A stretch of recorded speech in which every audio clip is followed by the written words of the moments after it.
Hey everybody, Jason Burmis here. We got an interesting update on the Epstein story. Now, as you can see in the thumbnail, Bashir al-Assad has weighed in on whether or not Epstein killed himself. And he says clearly he did not kill himself, that he was murdered. He had a lot of information on people in the United States, Britain, and perhaps other countries.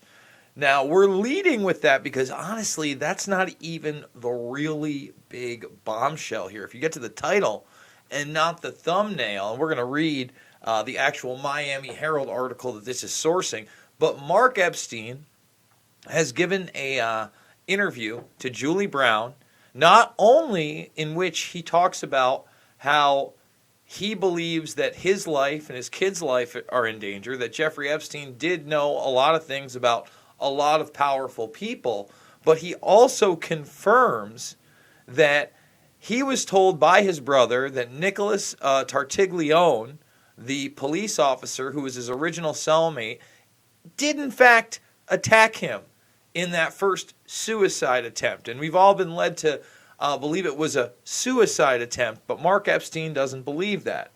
So again, we go to the source material here, and it's Jeffrey Epstein wasn't trafficking women and didn't kill himself, brother says. So here's the deal.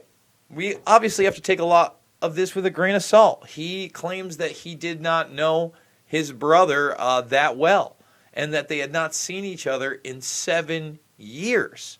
All right, now think about that. That means they would have only seen each other right after he served his sentence from the first assault. He also claims in this that Jeff reformed himself and the girls were now 18 to 20 and they weren't underage. There's a lot of things in here that I really do believe he's spitting nonsense and covering his own ass. And here's the other thing. It's revealed that where was Mark Epstein, who's now 65? Well, he was in the art world. And we often talk about how the entertainment world, the art world, the modeling industry, these are places that are rife to traffic in young girls, okay? So he says, look, he had a bail hearing in 2 days, okay?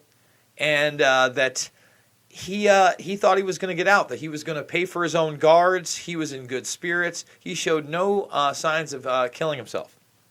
He also concedes that, look, maybe if he had gotten a life sentence, maybe that would have been on the table, but definitely not what happened in his opinion. He's the younger brother, by the way. His brother was 66 when killed, and Mark, again, is 65.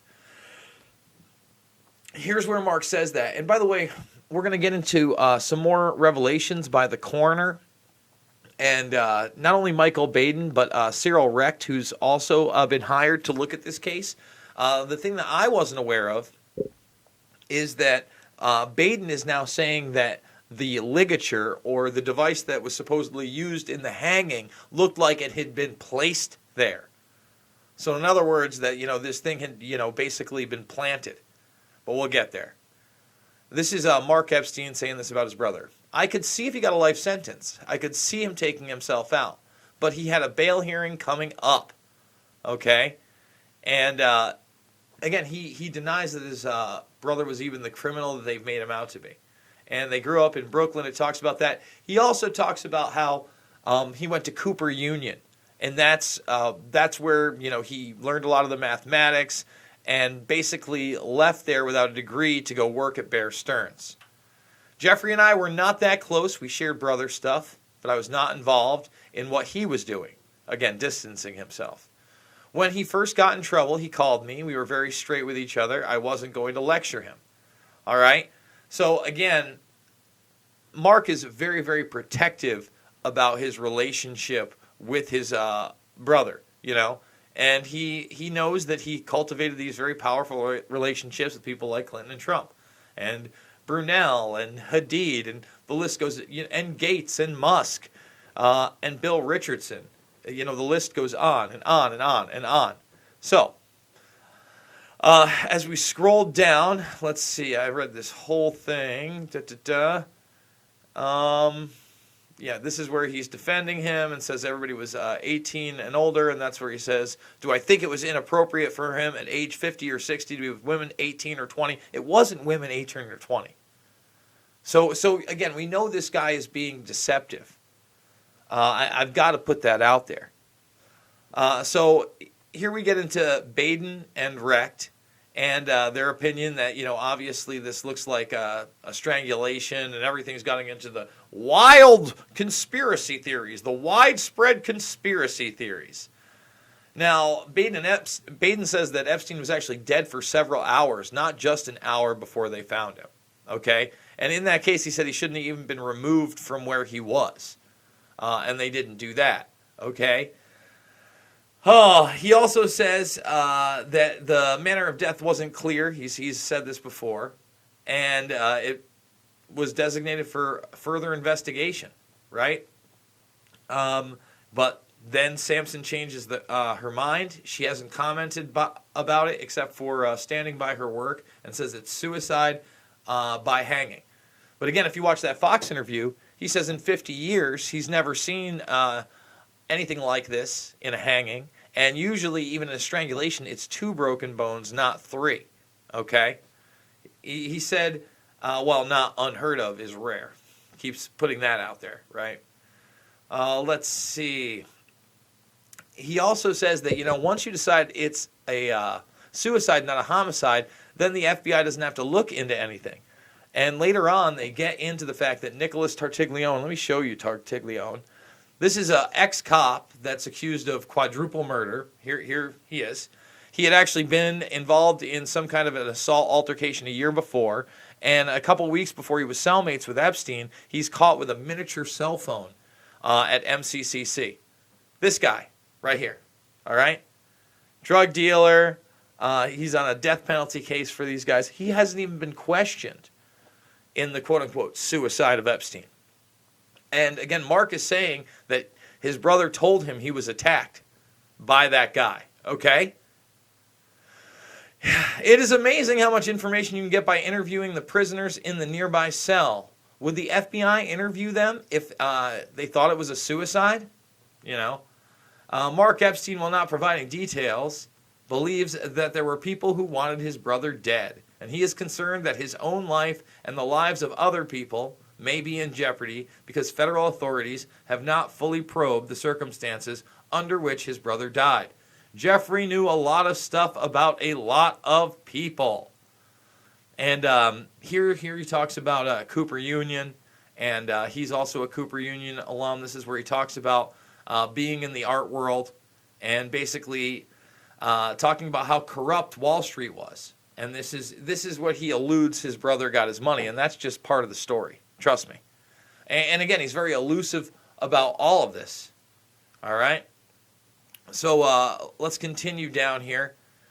There is a business relationship somewhere here, but, again, it's shrouded in mystery. You can read that for yourself. That's the art world section.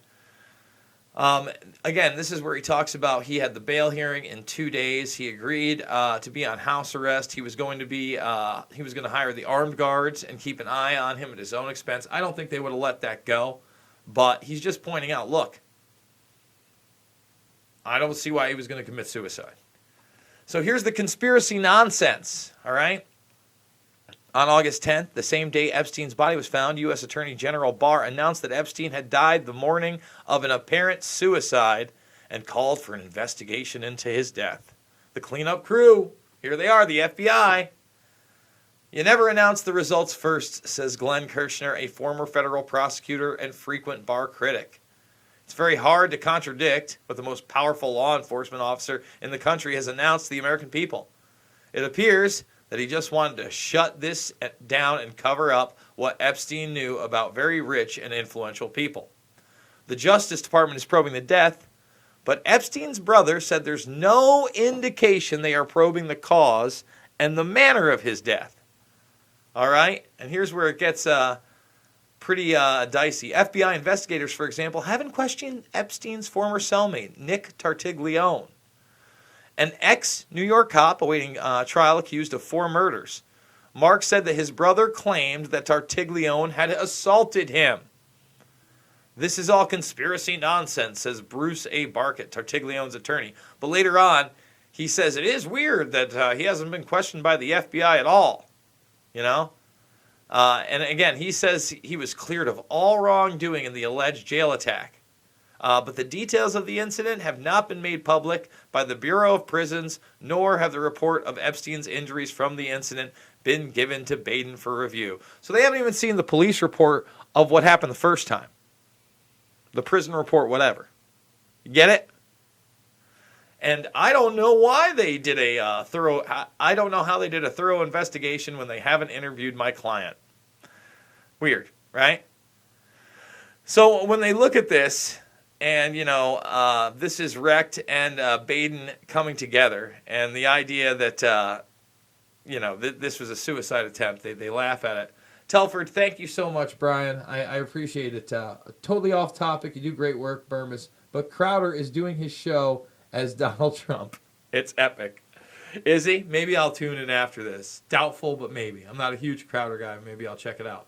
But here's where they point out, remember, this is not a one-cell cockamamie prison. This is a federal prison in downtown New York City that housed John Gotti and El Chapo, the drug Mexican lord, to accept these facts are unbelievable, right?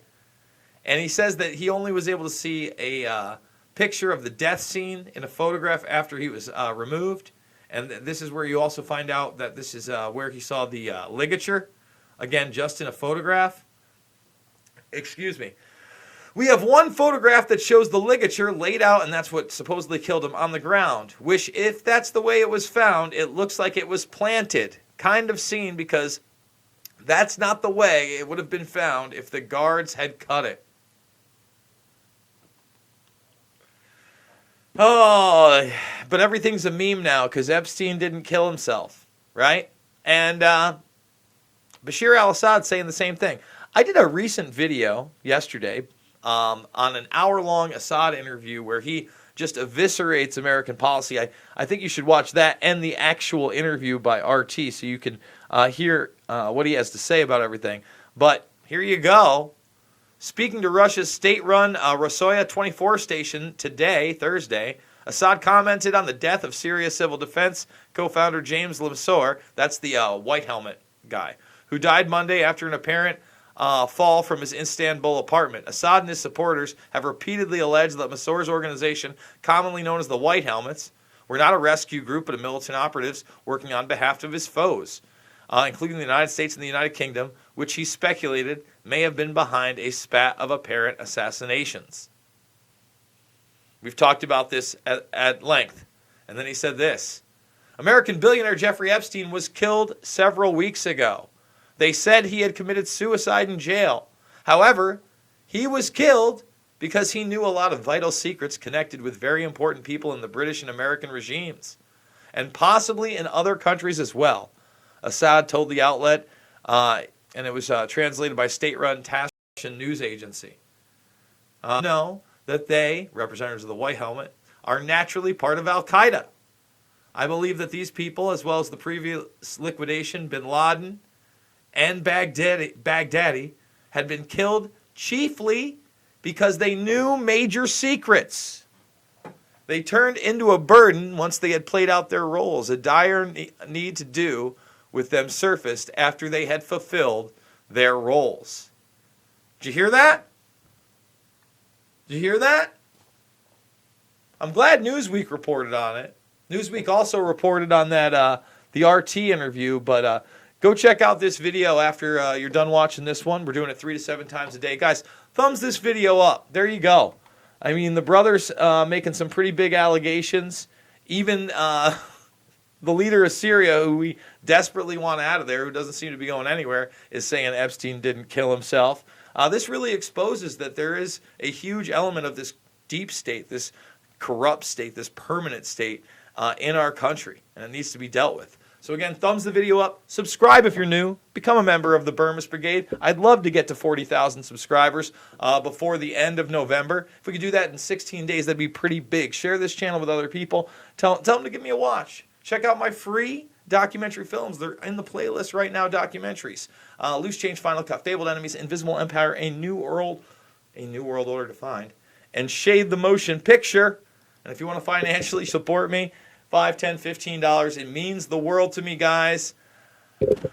I'll see you on the flip side. I wish I had more news. I wish I knew about the arrests. I wish more people were covering the fact that this isn't just a meme. It's a very important issue that goes well beyond the left-right spoon-fed politics that they try to feed you every single day. Later on.